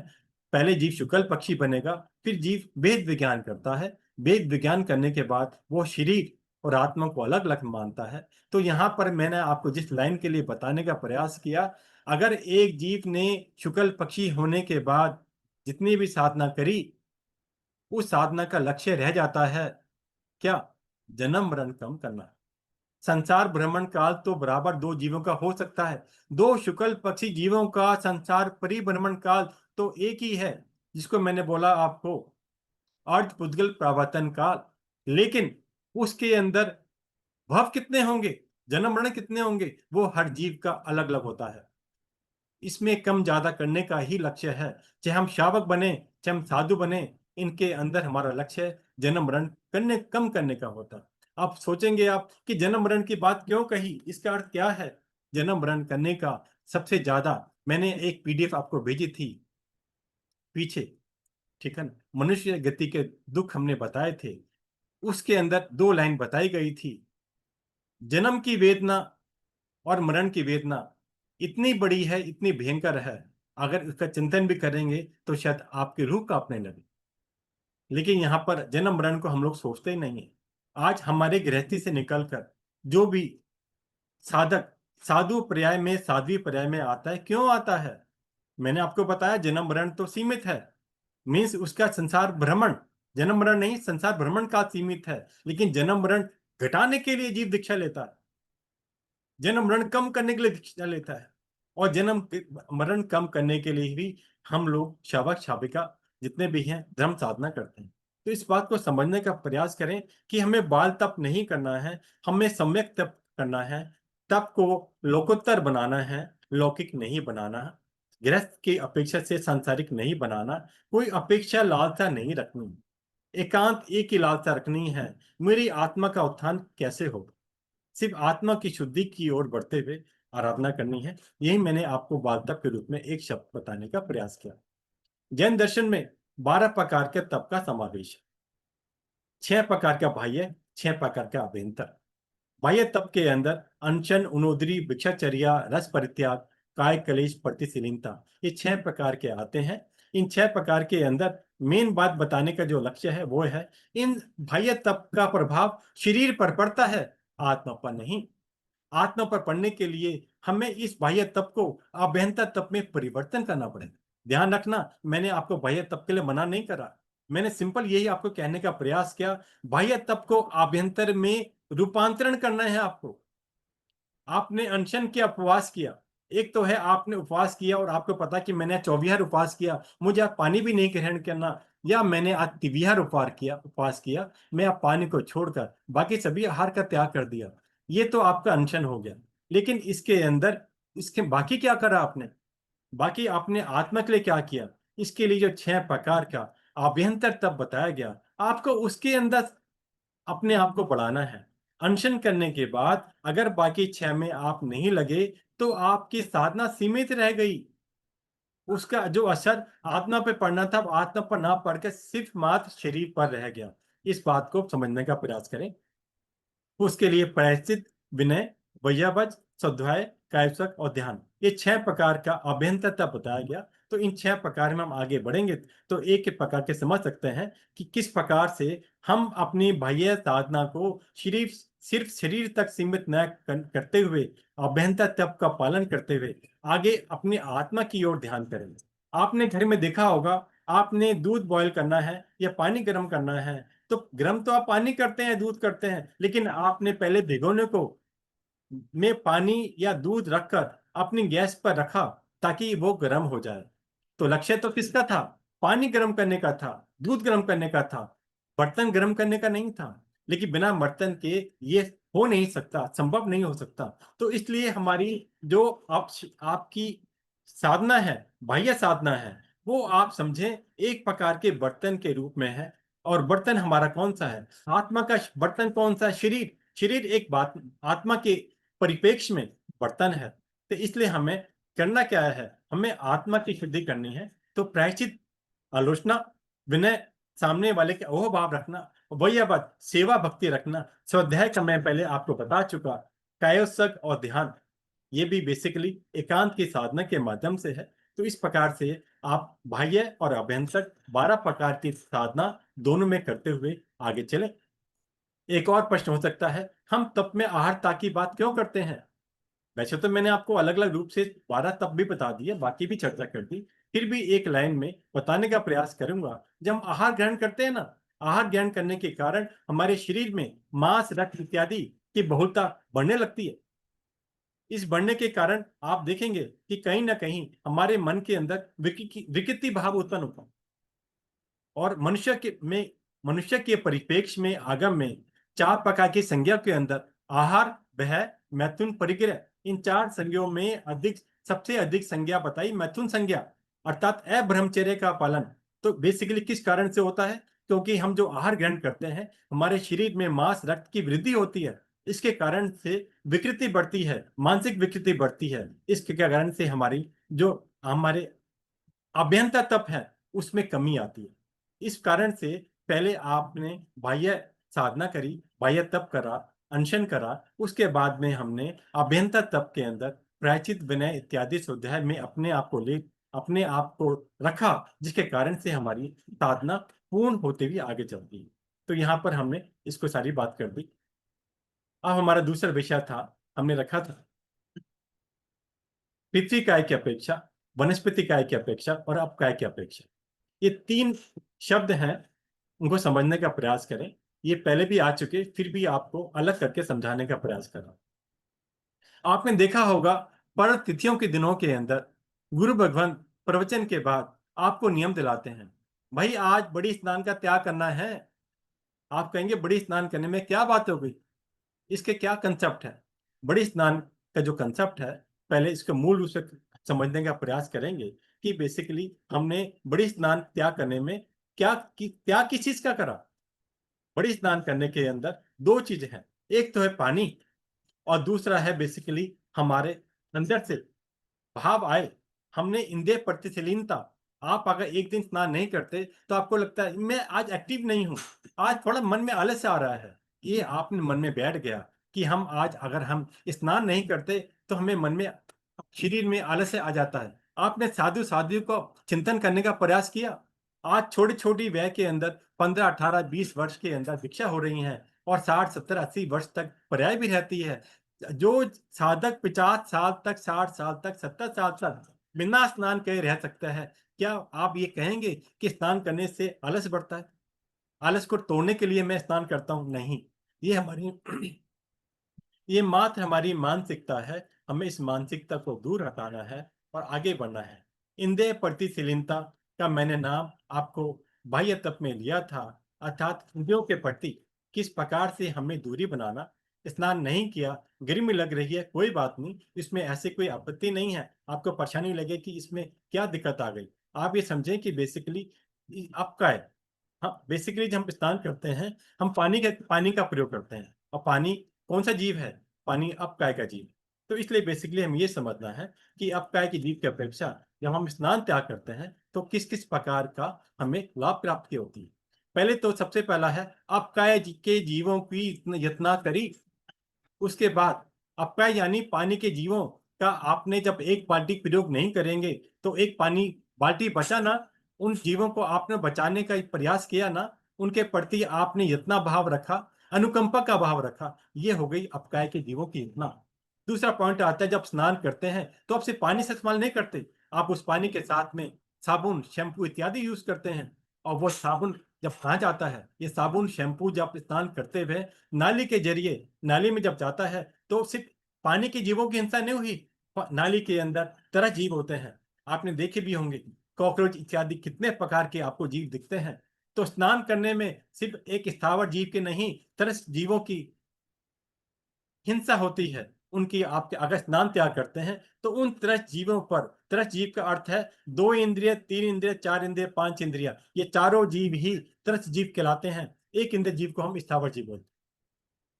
तो स्नान त्याग करने से त्रस्त जीवों की यातना का आपको अवसर मिलता है। तीसरा मैंने आपको अभी बताया, इंद्रिय प्रतिशीलता तब हो जाता है जिससे आपको कर्म निर्जरा का अवसर प्राप्त हो रहा है। मैंने आपको साधु साधु के दीक्षा का अवसर बताया है, जब वो आजीवन त्याग कर सकते हैं। क्या हम 8 दिन त्याग नहीं कर सकते? अवश्य कर सकते हैं। आप इस बार का इसका त्याग करें, स्नान का 8 दिन त्याग करने के भाव रखें, और इसके साथ आप देखेंगे कि अपकाय जीवों का आपने अभय दान दिया, उन जीवों पर आपने अनुकंपा करी, आपने पुण्य का भी बंद किया और आपने निर्जरा का भी बंद किया। ठीक है ना? साधु जैसी चर्या करते हुए हम पहले बता चुका हूं, स्नान त्याग, रात्रि भोजन का त्याग और सचित का त्याग, ये 3 पॉइंट ऐसे हैं जो हम साधु तो नहीं बन रहे, अभी हम शावक शाविका के रूप में हैं, लेकिन हम इन 3 चीजों का प्रयास करेंगे, आप देखेंगे आपके मन में चिंतन, आपके मन से लालसा कहीं ना कहीं एक कदम साधु जीवन की ओर बढ़ने के लिए आपको महसूस होगी। एक है स्नान त्याग, दूसरा है रात्रि भोजन का संपूर्ण त्याग अर्थात चौविहार, तीसरा है सचित का संपूर्ण त्याग। इन सारी बात मैं पहले आपको कर चुका हूं। ये 3 मेन पॉइंट मैंने आपको बताने का प्रयास किया। एक और एक आपको एक मेन कारण है इस पानी का स्नान का पॉइंट को मैंने आपको चर्चा करने का। जो अपकाय के जीव है ना, पानी के जीव, इसमें एक बहुत बड़ी प्रमुखता है। वो कहेंगे क्या प्रमुखता है? उन जीवों में ऐसी योग्यता होती है, वो जीव अगले भव में, ये नहीं सिर्फ एक अप्याय जीवों की बात हो रही है, उस जीव में वो योग्यता है, वो अगले भव में मनुष्य बनकर मोक्ष जाने की योग्यता रखते हैं। इस पॉइंट को ध्यान रखना। ये सूत्र मेरा नहीं है, ये प्रज्ञापना पनमण सूत्र का पॉइंट है कि पाने के जीव जो सिद्धि के 33 बोल का अल्प बहुत का थोकड़ा है, वहां पर यह पॉइंट साक्ष्य दिया गया है। अब काय के जीव अर्थात पानी के जीव, उनमें ये योग्यता है, वो अगले भव के अंदर मनुष्य बन सकते हैं। मनुष्य की आगति के अंदर अब काय के जीव आपको मिलेगा। आप थोकड़े के जानकार हैं, आप देख सकते हैं। सिंपल मैं साधारण भाषा में द्वारे बता रहा हूं, पानी के जीवों में योग्यता है, अगले भव में पानी के जीव से काल कर कर अगले भव में मनुष्य बनकर मोक्ष जाने की योग्यता है। मैंने आपको योग्यता का शब्द यूज करा है, मैंने ये नहीं कहा कि वो जीव मोक्ष में चले जाए। तो जो जीव हम अपकाय पानी की जितनी भी हम लोग प्रयोग में लेके आते हैं दैनिक जीवन में, वो चाहे वो स्नान में हो, चाहे किसी और कारण से हो, चाहे वो बर्तन धोने में हो, रसोई में हो, वो सब जितने भी अपकाय के जीव आते हैं वहां आप इसको समझ सकते हैं। मैंने तो आपको वर्तमान में उदाहरण स्नान की अपेक्षा से बताने का प्रयास किया, बाकी सभी का भी आप इसमें समावेश कर सकते हैं। इसलिए बेसिकली ये ध्यान रखना, द्वारे बता रहा हूं, अपकाय के जीव अगले भव में मनुष्य मतलब कि पानी के जीव से काल करने के बाद अगला भाव मनुष्य का प्राप्त कर मोक्ष जाने की योग्यता रखते हैं। इस बात को ध्यान रखें, नोट कर लें। कुछ और पूछना हो क्लास के बाद पूछ सकते हैं, कोई बाधा नहीं है। ठीक है। दूसरी बात, जो देवलोक में 99 प्रकार के देव हमारे यहाँ बताए गए हैं, उसमें से भी प्रारंभिक 64 प्रकार के देव देव योनि को पूरी कर कर वर्तमान में पानी के जीव में उत्पन्न हो सकते हैं। वनस्पति के जीव में कौन सी? बादर, बादर प्रत्येक वनस्पति, पानी और पृथ्वी काय के जीव, बादर पृथ्वी काय, इन तीन जाति में आकर उत्पन्न हो सकते हैं। इस बात को ध्यान रखें। तो यहाँ पर मैं मुख्यतः आपको दो बातों की कर रहा हूं। पहले मैंने आपको बोली अपकाय के बारे में, लेकिन ये बात तीनों के लिए है। मैं इसको शॉर्ट में वीपीए बोलता हूँ। वी का मतलब वनस्पति, पी का मतलब फिजिकाय, ए का मतलब अपकाय। इन तीनों मतलब वीपीए के तीनों प्रकार के जीव जो हैं यहां से काल करने के बाद अगले भव में मनुष्य बनकर मोक्ष जाने की योग्यता रखते हैं। यहां मैं पुनः बोल रहा हूं, गलती ना करें, मैंने योग्यता का शब्द यूज करा है, नियमा का नहीं करा है। बचना है, नियमा नहीं है, योग्यता है। तो इसलिए इस प्रकार हम अगर इस प्रकार करते हैं, अगर उसमें ऐसा कोई जीव है जो अगले भव में मनुष्य बनकर मोक्ष जन अगर जाता है, तो हमने वर्तमान में उसकी अवहेलना करी, अशातना करी। इस प्रकार से भी चिंतन कर अहोभाव रख सकते हैं। और जैसे ही आप अहोभाव रखेंगे तो आप देखेंगे कहीं ना कहीं आपके भावों में उत्तरोत्तर प्रगति होने की बात आती है। तो यहाँ पर बड़ी स्नान के माध्यम से मैंने आपके अपकाय की जीवों की प्रमुखता बताई। अब मैंने आपको वनस्पति के बात बताई। यहाँ पर आपको तीन चार पॉइंट बताने का प्रयास करूंगा शॉर्ट के अंदर। 2 दिन अगर इन 8 दिनों में या पूरे साल के अंदर भी अगर कोई भी साधक लगातार 2 दिन संपूर्ण वनस्पति का त्याग कर दे। संपूर्ण वनस्पति का अर्थ है अचित और सचित। एक तो कच्ची वनस्पति और एक बनी हुई, यहाँ पे दोनों की बात कर रहा हूँ, सिर्फ कच्ची वनस्पति की बात नहीं कर रहा हूँ। अगर 2 दिन लगातार अगर आपने वनस्पति का संपूर्ण त्याग किया कर दिया तो आपको एक उपवास का फल मिलता है। जो भाई बहन शावक शाविका कहें हमसे उपवास नहीं होता है, लेकिन अगर वो पूरे दिन मैं पूरे वर्ष की बात कर रहा हूँ, 8 दिन तो है ही आपके पास। अगर 2 दिन लगातार भी अगर आप संपूर्ण वनस्पति का त्याग कर सकते हैं, आप समझ सकते हैं कि आपने एक उपवास कर लिया। एक उपवास का आपको फल मिलता है।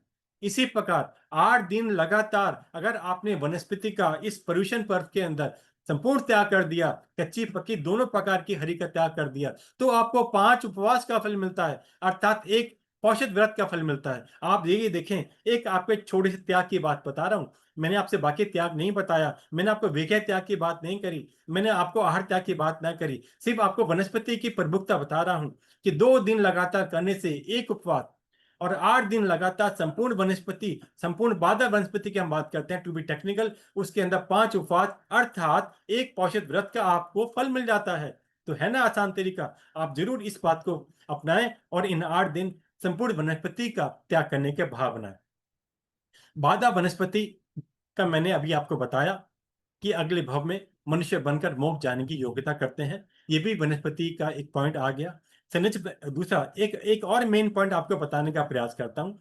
सचेत वनस्पति जितनी भी है ना, सब में आप कहेंगे जूस होता है। जूस मीन्स उसमें रस होता है। वो रस होने के कारण हमारे शरीर में पानी की मात्रा बढ़ा देता है। उस पानी की मात्रा बढ़ा देने के कारण ही, टेक्निकल विषय 2 लाइन में समझ लेना, बाकी बाद में समझ सकते हैं। आपने देखा होगा चौदश के दिन विशेषकर, आगम की बात है, पहले सिर्फ सुन लें समझ लें, व्याख्या बाद में समझ सकते हैं। ज्यादा समय नहीं लूंगा, समय आपका हो चुका। इसके अंदर लवण समुद्र के अंदर नीचे पताल कलश होते हैं, वहां से पानी उछाले मारता है और उस उछाले मारने के कारण वो कहते हैं इतना पानी उछलता है, उसके कारण से आपके भावों के अंदर उस दिन अगर आप देखेंगे, मेरा अपना पर्सनल अनुभव है, पर्व तिथियों के दिन आपके कषाय बाहर बहुत ज्यादा उछलते हैं। बहुत ज्यादा कषाय बढ़ने की संभावना दिखती है। बहुत ज्यादा क्रोध भी आता है। बहुत ज्यादा मान कषाय भी बढ़ता है। उसके पीछे कारण क्या है, मैं आपको सिर्फ कारण पर लाना चाह रहा हूं शॉर्ट के अंदर। उस दिन लवण समुद्र में पताल कलश जो होते हैं, उस पताल कलश में पानी बहुत ऊंचा उछलता है। उसका अगर टेक्निकल भाषा में आपको कहूं, पताल कलश में विक्षोभ कहा जाता है उसको।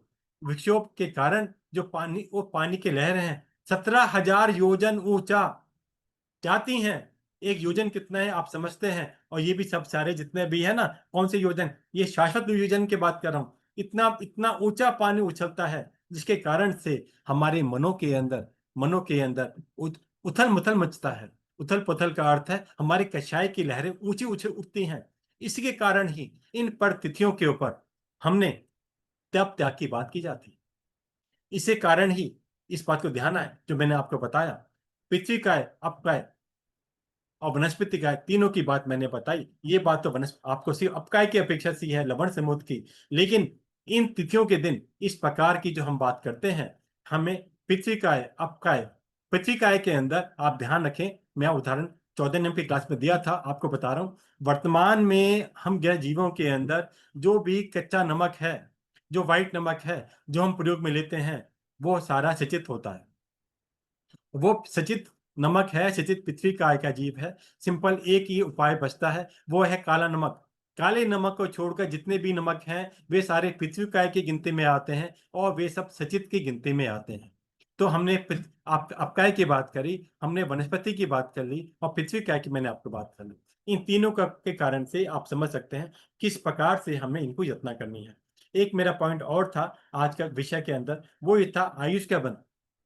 इसको 5 मिनट के अंदर विषय पूरा करूंगा। आयुष के बंध क्या आप समझना जरूरी है कि हमें संवत्सरी की विशेषता और क्या है। संवत्सरी वाले दिन संसार के सभी प्राणियों में से सबसे अधिक आयुष के बंध की संभावना होती है। इस पॉइंट को ध्यान से सुन लें। सभी संसारिक प्राणियों का, सभी पूरे लोक के अंदर बात कर रहे हैं, सिंपल ये नहीं कि मनुष्य की बात कर रहा हूं। आयुष के बंध हर जीव का होता है।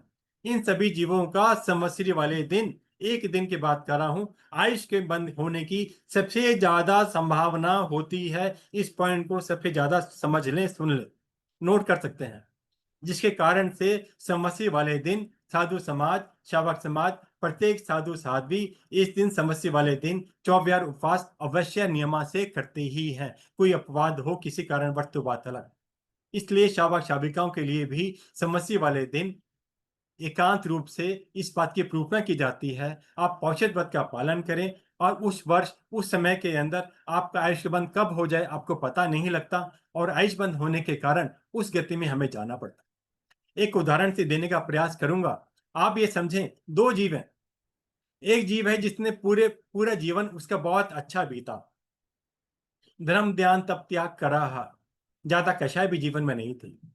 एक दूसरा व्यक्ति वो है जीवन में ज्यादा तप त्याग नहीं करा, धर्म ध्यान नहीं करा, धर्म को समझा भी नहीं। इन दोनों का जीवों का आयुष्य के बंद तो होगा ही। हम जानते हैं कोई भी जीव अगर आयुष्य के बंद नहीं करे अगले गेम में नहीं जाता। अर्थात हमारे जीवन काल में आयुष का बंद होना अनिवार्य है। बिना आयुष का बंद हुए हम दूसरी गति में जा ही नहीं सकते। तो बात समझ में आ गई कि आयुष का बंद होना अनिवार्य है। अब इस आयुष का बंद होने के समय यह समझना है कि हमें होगा क्या। आप समझ ही नहीं पाएंगे कि आयुष के बंद आपका कब होगा, किस समय हो गया। इतना सूक्ष्म समय होता है जिसमें बेसिकली आपके पास समय ही नहीं है ये समझने का आयुष के बंद क्या हो। ये केवली गम्य विषय है। श्री केवली भगवंती जानते हैं जी का वक्त कि कब का आयुष बंद उसका हो रहा है, कब नहीं हो रहा। ये हमारी योग्यता नहीं है। फिर भी हम इस बात का प्रयास करें, हम इस बात का प्रयास करें कि हम किस प्रकार से अपने जीवन को इस प्रकार का बनाएं ताकि हम आयुष बंद के समय बच जाएं। मैं एक उदाहरण से आपको देने का प्रयास कर रहा था, उससे आपको आयुष बंद की भूमिका और इंपॉर्टेंस मालूम चलेगी। एक कुत्ता वो है हमारी गली में घूमता है। एक कुत्ता वो है, कोई भी जीव हो सकता है, मैंने एक उदाहरण ले रहा हूँ समझाने के लिए। एक गली में आवारे कुत्ते घूम रहे हैं जिसको आप डंडा मार देते हैं, पत्थर मार देते हैं, हटा देते हैं कि चल हट। वो एक एक रोटी टुकड़े के लिए तरस रहा है। दूसरा है एक वो कुत्ता जो एक किसी रईस के घर घर, एक किसी अभिनेता का घर, मैं उदाहरण देता हूँ शाहरुख खान का कुत्ता, उदाहरण देने के लिए बता रहा हूँ, कोई और भी हो सकता है। एक कुत्ते ने जो जन्म लिया शाहरुख खान के घर के अंदर, वो भी कुत्ते की योनि में है। कुत्ते की योनि में होने के बाद भी वहां पर सब सुख सुविधाएं उस कुत्ते को मिलती हैं। योनि कौन सी है? तिरंज की, कुत्ते की। कोई भी कुत्ते की योनि में जाना नहीं चाहता, ठीक है। लेकिन वो कुत्ता जो वहां पे है, दो दो तीन तीन सेवक भी उससे हो सकते हैं, खाने पीने को भी सब प्रकार की सुविधा मिल सकती है, रहने के लिए भी अच्छा उसको एक वस्त्र हो सकता है कि कहाँ पर उसको सोना समझना है। मीन्स कहने का अर्थ है जीवन की जो सभी सुख सुविधाएं हम और आप अपेक्षा करते हैं वो उस रईस व्यक्ति के घर में रहे हुए उस कुत्ते के यहाँ मिलेगी। अभी भिन्नता क्या है? मेरा कहने का अभिप्राय है एक गली का आवारा कुत्ता और एक शाहरुख खान के कुत्ते में अंतर क्या है? अंतर है आयुष्मान का। जो कुत्ता आयुष शाहरुख खान के घर में है, उदाहरण की बात कर रहा हूं, ठीक है ना, उस कुत्ते ने जीवन भर अच्छा जीवन बिताया, पुण्य पुण्य भी करे, धर्म ध्यान भी किया, हो सकता है, कोई बाधा नहीं है, कषाय भी कम हो सकते हैं, कोई बाधा नहीं है। लेकिन जिस समय उसके आयुष बंद होने का समय आया, दुर्भाग्यवंश कुछ छल कपट करने के कारण तिर्यंश योनि का बंद कर दिया। तिर्यंश यानी जानवर। तिर्यंश मैंने आपको बताया, एक एक इंद्रिय से लेकर 5 इंद्रिय तक सभी जीव तिर्यंश कहलाते हैं। यहाँ पर हम पंचेंद्रिय तिर्यंश की बात कर रहे हैं कुत्ते के रूप में, कोई भी हो सकता है, बाधा नहीं, क्योंकि आप आसानी से समझ सकते हैं कि वो भी तिर्यंश भी बना, वो भी एक पुरुष योनि में हो सकता है। मेल फीमेल हर जगह मिलता है, उसी प्रकार मनुष्य मनुष्य भी मिलता है। लेकिन पुरुष मतलब कि एक तिर्यंश होने के कारण, गति में बंद होने के कारण वो एक कुत्ता बना। कौन सा? शाहरुख खान के घर के अंदर। अब आप आयुष कर्म की भूमिका देखें, और एक कुत्ता वो है जो आवारा गली में घूम रहा है, उसने भी आयुष का बंद किया। उसके जीवन के अंदर कोई पुण्य नहीं था, जीवन खाली था, कोई अच्छे कर्म करे नहीं, धर्म भी नहीं करा, और आयुष का बंद भी बुरे भावों में, कपट के भावों में हो गया, इसलिए वो कुत्ता बना। तो एक जीवन तो अच्छा है, आयुष बंद बुरा हो गया, शाहरुख खान का कुत्ता बना। एक जीवन भी बेकार जीवन में किया और आयुष्मान भी बुरा हुआ, वो एक आवारा कुत्ता बना। ये दोनों में आप भेद देखेंगे, आप देखेंगे प्रमुखता किसके बनी? प्रमुखता बनी आयुष्मान की। आयुष्मान के कारण से अच्छा जीवन बीतने के बाद भी आप कहाँ चले गए? आपको तिरंज योनि में जाना पड़ा, वहां भोगना पड़ा। वहां पर उसको क्या मिलेगा? सुख सुविधा तो मिल सकती हैं, धर्म करने का अवसर नहीं मिलता, जिनवाणी सुनने का अवसर नहीं मिलेगा। वो लाचार है। वो जीव हो सकता है सम्यक दर्शन भी वहां प्राप्त कर ले, लेकिन वहां सम्यक दर्शन प्राप्त करने के बाद भी वो सोच सकता है कि मैंने पूर्व भव में कौन सा छल कपट के साथ आयुष बंद कर लिया, मुझे इस योनि में आया। वो अपने आप को बहुत ही संकुचित कर सकता है, शुभ भाव कर सकता है, लेकिन योनि में परिवर्तन नहीं होता। गति और इंद्रिय, ये दोनों जीवों की जिस योनि में बनती है वहीं जाना पड़ता है, कोई उपाय नहीं। तो यहां मैंने उपाय आपको एक उदाहरण दिया, सिर्फ एक तिरंज की अपेक्षा। ये उदाहरण आप नरक का भी समझ सकते हैं, चारों गति खुली हैं, इसके लिए कोई बाधा नहीं है। तो यहाँ पर सिंपल एक ये समझना है कि आयुष का बंध हमारे जीवन में कितनी बड़ी भूमिका रखता है। तो यहाँ पर मैंने आपको बताया, पर्युषण पर्व की अपेक्षा से हम बात कर रहे हैं, संवत्सरी वाले दिन संसार के सभी जीवों में आयुष बंध के होने की सबसे ज्यादा संभावना होती है। दूसरा पॉइंट, ये संवत्सरी के बाद दूसरा मौका कब जीव को मिल सकता है? 3 चौमासी आती हैं। मैंने बोला था प्रतिक्रमण के समय 3 प्रकार के चौमासी आती हैं। कौन सी? जिसमें एक होती है छोटी होली वाली चौमासी, होली चौमासी बोलते हैं। एक चौमासी होती है जब हम बोलते हैं हमारा चतुर्मास बैठता है, और एक चौमासी वो होती है जब चतुर्मास उठता है। इन 3 चौमासी में एक बहुत बड़ा रोल है। जिस प्रकार मैंने आपको संवत्सरी का बताया, आप उसी प्रकार से इन तीनों चौमासी को समझ सकते हैं। सेकंड रैंक इन 3 चौमासी का आता है। आयुष बंध के अंदर सेकंड रैंक संवत्सरी के बाद इन चौमासी का आता है। इन 3 चौमासी के अंदर भी आपको वही धर्म आराधना करनी है जो आप संवत्सरी वाले दिन करते हैं। तीसरा नंबर, एक महीने में 2 पक्षी आती हैं, अर्थात एक अमावस एक पूर्णिमा, जिसको हम जैन दर्शन में पक्षी बोलते हैं। और 12 महीने होते हैं, तो कितने पक्षी हो गई? पक्षी कुल मिला के हो गई 24। 3 24 में से 3 चौमासी निकाल दी, कितनी बची? 21। तो तीसरे नंबर पर आयुष बंध की इंपॉर्टेंस के अंदर संभावना पर 3 पक्षियों का नंबर आता है। चौथे नंबर पे आता है हमारी अष्टमी और चौदश, जो महीने में 2 साल की 24, 12 महीने के अनुसार। तो इसलिए हम लोग, जो आपने व्यवहार में देखा होगा, चौमासी और ये अष्टमी और चौदश पे आपका ज्यादा फोकस धर्म आराधना पे होता है। तो चौथे नंबर पे आयुष बंद होने की संभावना इस अष्टमी और चौदश के दिनों में होती है। इसलिए इन दिनों के अंदर हम अधिक से अधिक धर्म आराधना के भाव रखते हैं और रखने चाहिए। काफी शावक शाविकाएं पौषध व्रत का करते हैं, काफी उपवास करते हैं, काफी अन्य धर्म आराधना अपनी शक्ति के अनुरूप करते हैं। तो इस बात को समझने का प्रयास करना चाहिए। तिथियों का महत्व, तिथियां कि ये होती क्या है? इन तिथियों का महत्व आयुष बंध की अपेक्षा से ही बना है। आप अगर इन तिथियों को देखेंगे, दूज 2, पंचमी 5, अष्टमी 8, एकादशी 11, चौदश 14, फिर दूज आ गई। आप इन देखेंगे क्रम क्या है? 2, 5, 8, 11, 14, 14 के बाद 15 छूट गया, फिर 17, 17 यानी दूज। इन सबके अंदर तीन तीन का गैप है।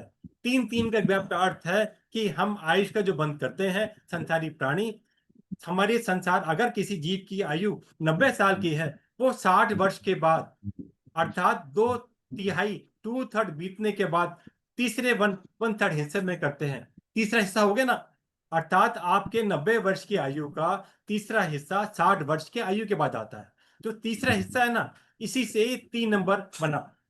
2, 5, 8, 11, 14 दूज, ये यहीं से बने हैं। इसलिए इन तिथियों का महत्व है। इन तिथियों पर ही जीव के आयुष के बंध की सबसे ज्यादा संभावना होती है। इसीलिए पुराने हमारे बड़े बुजुर्ग, हमारे साधु साध्वी इस बात की प्रूफना करते हैं, आज दूज है, आज ये नहीं करना, आज स्नान का त्याग नहीं करना, आज हरी वनस्पति का त्याग करना है, स्नान का त्याग करना है, ऊपर से नमक नहीं लेना, अर्थात पृथ्वी का जीवों की इतना करनी है। ये सारी श्रृंखला आप देखेंगे एक ही पॉइंट पर जुड़ी हुई है, आयुष का बंध। क्योंकि आयुष के बंध, मैंने आपको अभी एक कुत्ते का उदाहरण दे के प्रयास किया। इसके अंदर मैंने आपको बोला चारों गति का आप समझ सकते हैं, बंद हो जाए उसके क्या जाएंगे। एक उदाहरण आपको और देता हूं, आपको मनुष्य की अपेक्षा से आपको अच्छा लगेगा। समय हो चुका है, फिर भी आपको दो दो दो समय ले रहा हूं, क्योंकि अगला शनिवार हम क्लास नहीं ले सकते, पोल्यूशन हमारे चल रहे होंगे। मनुष्य का जीवन, एक जीव ने, अभी मैंने बोला जो उदाहरण दिया था वहां पे मैंने आयुष का बंध बताया आपको तिर्यंज का। अब बोलता हूँ आयुष का बंध हुआ मनुष्य का। आप देखेंगे हमारे बस अड्डे के पास, स्टेशन के पास, ऐसी जगहों के अंदर आपको एक जीव दिख जाएंगे जो मनुष्य के रूप में है। पुरुष भी हैं, मनुष्य भी हैं, सड़क पर पड़े हैं, ना उन्हें खाने का पता, ना शरीर का पता, लेकिन योनि कौन सी है? मनुष्य की। आप कहेंगे हमारे गुरुवंश क्या क्या फरमाते हैं, मनुष्य भव का मिलना कितना दुर्लभ है।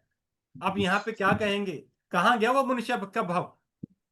जो एक व्यक्ति मनुष्य के भव में, पुरुष योनि में, लाल किले के पास, बस अड्डे के पास, स्टेशन के पास, या अलग अलग जगह ऐसे पड़े हैं जिन्हें उन्हें अपने का वाहन नहीं, रोटी का वाहन नहीं, मिले या ना मिले, ऊपर छत नहीं, ये वो प्राणी है जिन्होंने पूर्व भव के अंदर अपना जीवन बेकार गंवा दिया।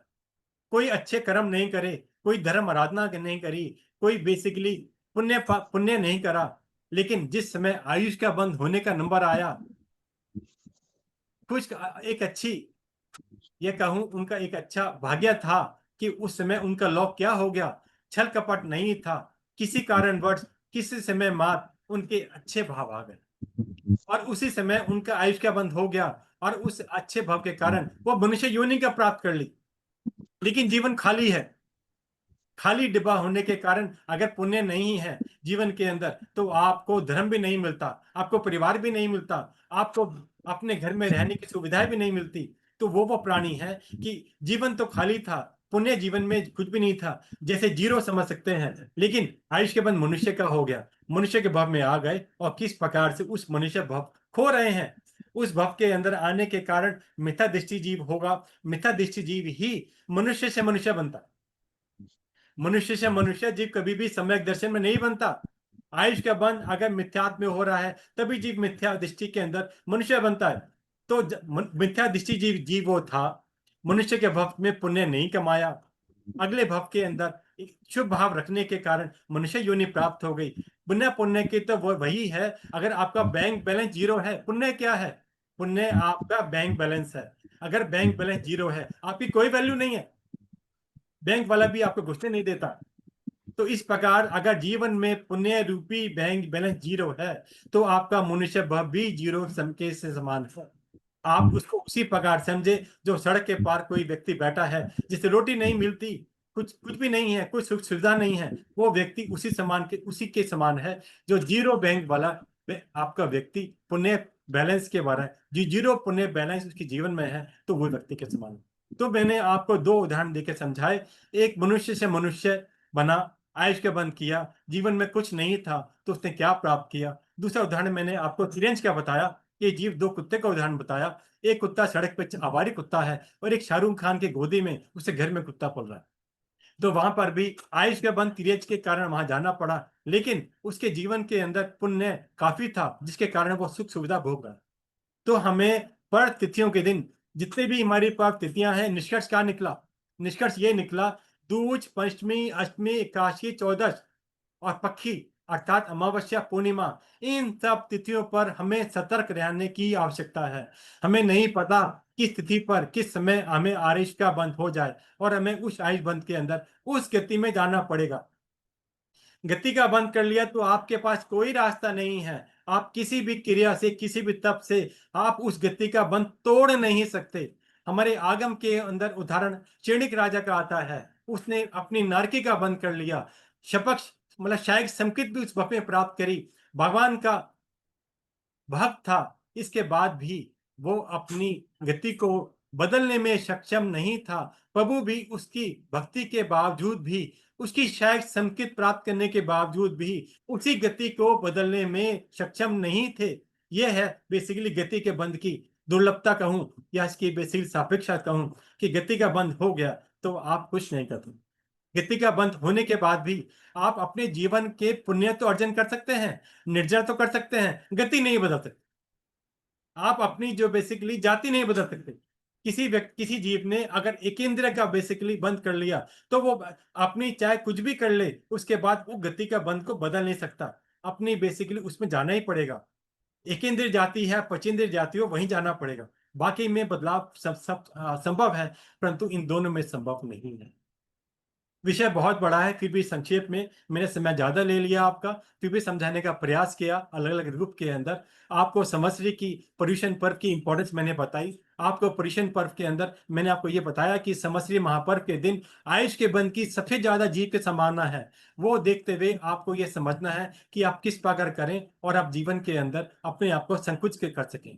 तो ये अलग अलग अपेक्षाएं हैं, इसको देखते हुए आप प्रयास करें इन 8 दिन पर्युषण के अंदर अपने आप को निर्मल भावों के साथ, उच्च तपों के साथ आप अपने एक के बाद एक तपस्या, जीवन को, कषाय को संकुचित करें। अधिक से अधिक अपने अभ्यंतर और बाह्य साधना में संलग्न रहें और इन पर्युषण पर्व को सार्थक करें। और आयुष बंध की जो मैं आपको बात बताई है उसको देखते हुए कहीं ना कहीं इसको अपने उत्तरोत्तर जीवन में आगे बढ़ाएं।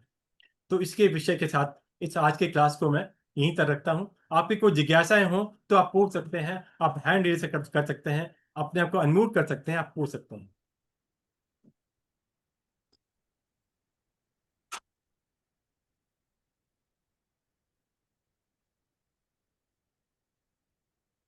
आपके जिसकी भी कोई जिज्ञासा हो आप पूछ सकते हैं, चैट के में लिख सकते हैं, हैंड रेज कर सकते हैं। आप कोई भी अनम्यूट करके पूछने में सक्षम है। बहना पूछ लो, किसी को कोई भी जिज्ञासा हो तो पूछ सकते हैं। किसी भी शावक शाविका को जो जुड़े हुए हैं, इन्हें कोई भी जिज्ञासा हो तो पूछ सकते हैं।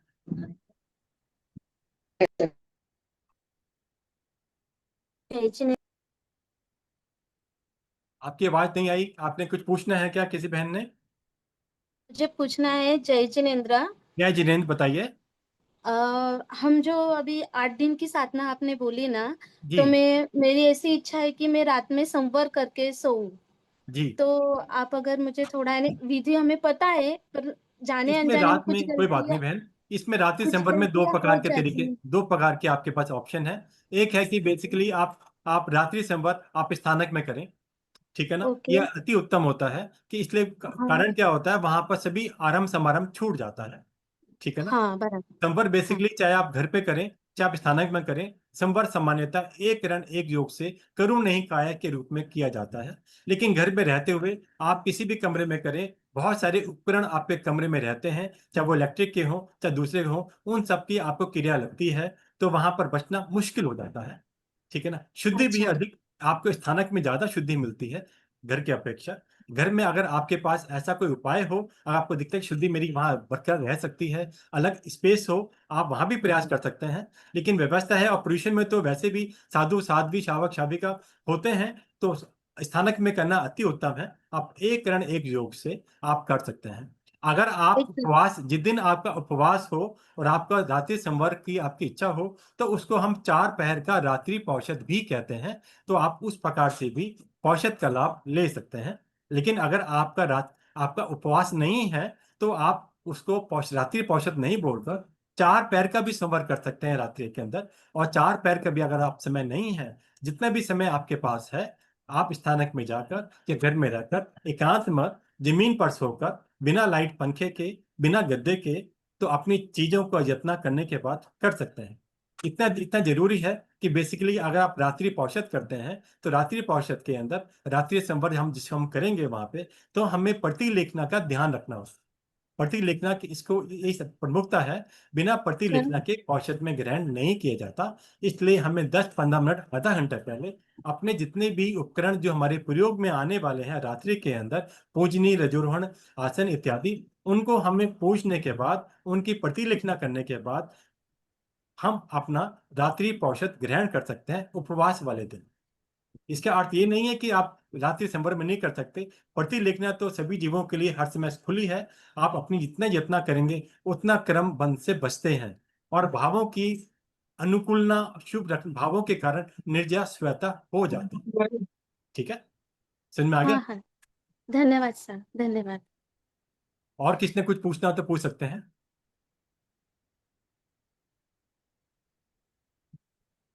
आप जय अपनों को जिनेन्द्र। अनम्यूट कर सकते हैं। हेलो। हाँ जी। हाँ जी, आ रही है आवाज? जय जिनेन्द्र। हाँ जी, जय जिनेन्द्र। हाँ जी, हाँ जी। मेरा प्रश्न ये है कि जैसे हम रात को चौविहार करते हैं, हाँ जी। पचकान लेते हैं, हाँ जी। तो हम उसमें गार रख सकते हैं या नहीं? रखें तो हमें चौविहार दोष और लगेगा। कार दो अलग अलग विषय हैं। चौविहार में बेसिकली आपने सिर्फ 4 आहारों का त्याग किया है।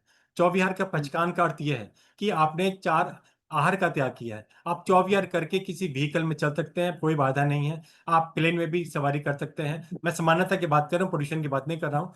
मेरा अर्थ कहने का है, चौविहार करने के बाद बाकी जो चीजें हैं वो अलग हैं, ये अलग है। दो अलग अलग रास्ते हैं। आप चौविहार करके बाकी आपके आश्रम खुले हुए हैं। चौविहार करके सिर्फ आपने असन पानम खैमम सामम का पचकान किया है, बाकी आश्रव तेवन का आपने त्याग नहीं किया है। जैसे जिसे जितना भी आप आश्रव का त्याग करेंगे उतना उतना आप शुद्धि की ओर बढ़ेंगे। अपने कर्मों को, पाप कर्मों से आप बचते हैं। तो दो अलग अलग, दोनों अलग अलग मार्ग हैं, एक नहीं। लेकिन जितना भी आप ना इससे बचेंगे उतना आपकी आत्मा कर्मों से भारी होने से बच जाती जय जय। है। जय जी। धन्यवाद। धन्यवाद। और किसने कुछ पूछना हो? आप आपको अनम्यूट करके आप पूछ सकते हैं, कोई बाधा नहीं है। अगर आप अनम्यूट नहीं हो पा रहे हैं तो आप चैट बॉक्स में लिख सकते हैं।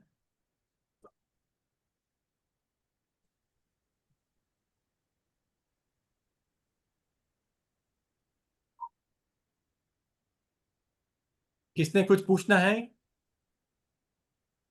फिर बाद में पूछेंगे। कोई बात नहीं, सबका स्वागत है, बाद में भी पूछ सकते हैं। आप चाहे अभी पूछ सकते हैं, आपकी इच्छा है, कोई दिक्कत नहीं है। ग्रुप खुला रहेगा, आप ग्रुप के अंदर मैसेज डाल सकते हैं। लेकिन पोल्यूशन के 8 दिन के अंदर मैं आपको ग्रुप पे जवाब नहीं दे पाऊंगा। ठीक है ना? तो अभी तक मंगलवार तक हमारे पास समय है। किसकी कोई भी जिज्ञासा हो, कुछ पूछना हो, कुछ सीखना हो, तो आप पर्सनल भी कॉल कर सकते हैं, आप ग्रुप पर भी डाल सकते हैं। आपका स्वागत है, मेरी सेवाएं उपलब्ध है। तो अभी क्लास को यहीं समाप्त करते हैं। सभी को सादर जय जिनेन्द्र। क्लास के जय दौरान किसी भी कारण से जिनाज्ञा विपरीत मेरे द्वारा कोई भी वचन कहने में आया हो उसके लिए बारंबार क्षमा। इच्छा में। बहुत बहुत धन्यवाद भैया। जय जिनेन्द्र। जय जय। बहुत बहुत धन्यवाद भैया। जय जिनेन्द्र, सबको जय जिनेन्द्र। सबको जय जय जय। जिनेन्द्र भैया। जय जय।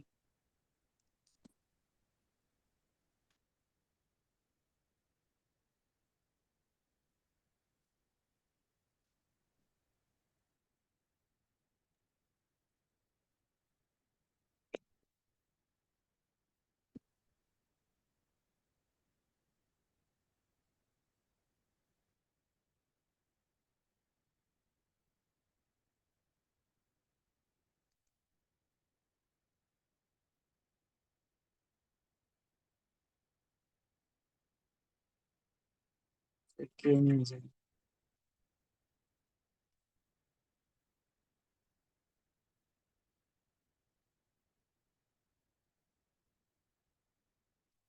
जय।